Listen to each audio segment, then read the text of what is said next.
see that the outer hull of the ship, the shell... Now, underwater imaging expert Bill Lang presents stunning new pictures. Finally, now we've got that wide-angle view that we've always wanted. A look at Titanic that has never been seen until now.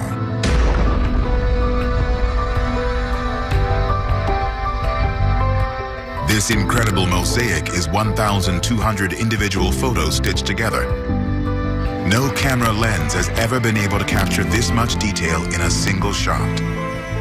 And this, the stern, also mosaiced from over 1,000 images. Where the ship broke, the main engines are exposed, each as tall as a 3-story building.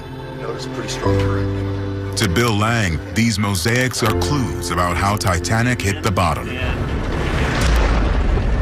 I think what we're looking at is that the bow impacted the seafloor at the forward end and collapsed down upon impact, which caused all of this decking collapse and bulging out of the sides in this area.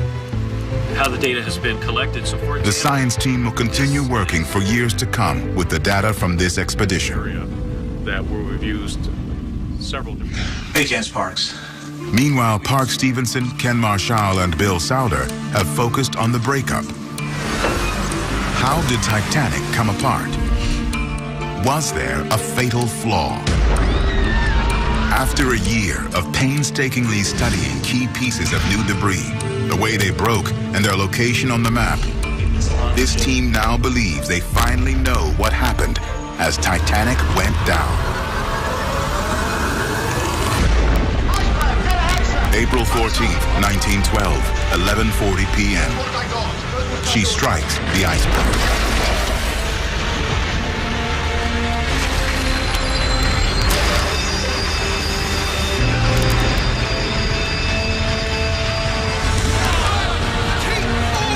By 2:15 a.m., it's the beginning of the end.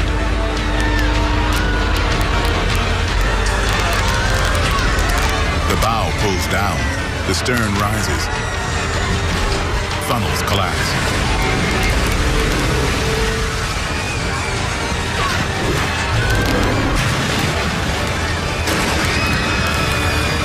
The ship fractures. The entire bow hangs on the double bottom. Amazingly, it holds on.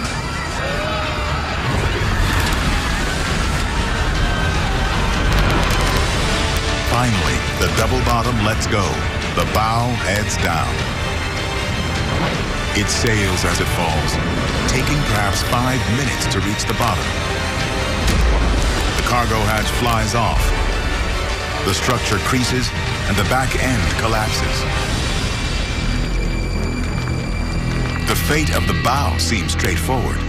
The team believes it's what happened to the stern that reveals if Titanic had a fatal flaw.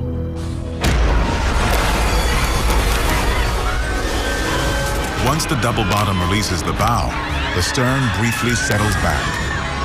And eyewitnesses saw the stern settle back and for a moment thought, well, maybe the ship will float after all. But it's just a cruel illusion. Now she starts down. Boilers fall out. The deckhouse tears off. The double bottom bends back and separates. Now, deckhouse and double bottom sail off to the east. The stern inverts and goes into a spiral. The tower debris and galley decks come off. Finally, it hits, blowing out the sides and top.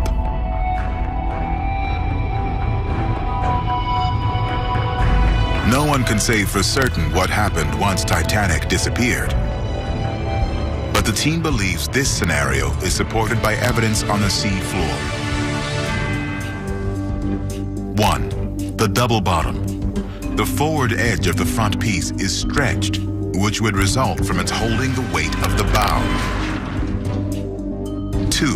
The profusion of debris to the right of the stern and the smearing of the mud to the left suggests the stern fell in a spiral motion. 3. The position of the deckhouse debris far to the east. We suspect, based upon where that debris is located in the debris map, that that piece must have separated in the first large spiral of the stern section. And there's more, the most significant evidence of all. This expedition has shown that the missing middle was not pulverized into bits, but survived as huge chunks, suggesting they broke free in giant sections. For large sections to break away intact and survive all the way to the bottom tells this team the answer to the ultimate question. Was Titanic a weak ship? Was Titanic a weak ship? The answer that we're taking from this expedition is quite the opposite. Weak rivets, possible flaws in design. What we found has disproven a lot of that. Titanic's gotten a bad rap in recent years. Her own builder gave her only an hour to an hour and a half to live. She lasted 2 hours and 40 minutes. Titanic broke because she was subjected to stresses that no structure could withstand. But if Thomas Andrews' design can't be faulted, where does blame for Titanic lie? Captain Smith for speeding through an ice field? Reckless, perhaps, but in 1912, not unheard of. He was following the routine at the time. It was customary for captains to proceed at their cruising speed until ice was actually sighted, and then they would take precautions. White Star Chairman Bruce Ismay for inadequate lifeboats. But in fact, Titanic actually had more lifeboats than the law required. Experts assumed they wouldn't need to hold everyone. Radio would call other ships to the rescue. Lifeboats are mainly to move people from a ship that's sinking to one that has come to rescue it. Another ship would pull up, and you would use the lifeboats to transfer them. But on April 15, 1912, a place in a lifeboat was the difference between life and death. Maybelle Thorne gets a seat and survives. George Rosenshine and Franz Kohlbaum do not. Captain Smith and Thomas Andrews also die. Bruce Ismay makes it to a lifeboat, but as the CEO who saved himself when women and children died, his reputation is forever shattered. Margaret Devaney ends up in the same lifeboat as Ismay. When the sailor in charge finds the oars lashed together, it's Margaret's pocket knife he uses to cut them free.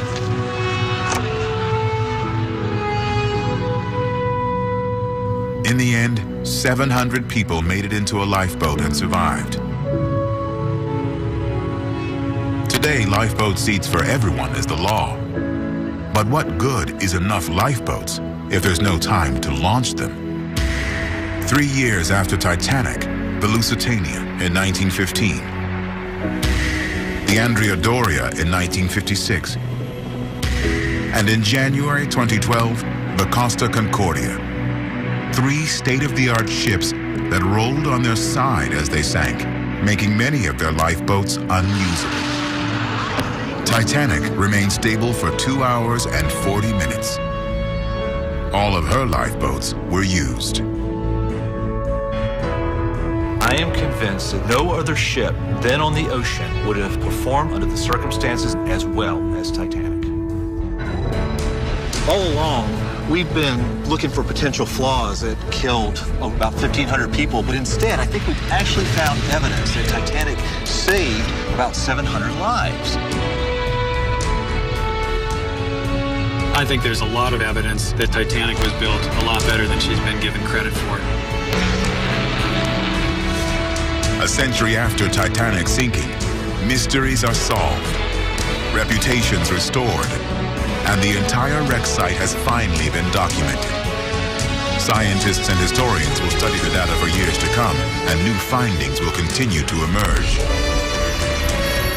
But thanks to this team, the world now knows more than ever about how this became the final resting place of Titanic.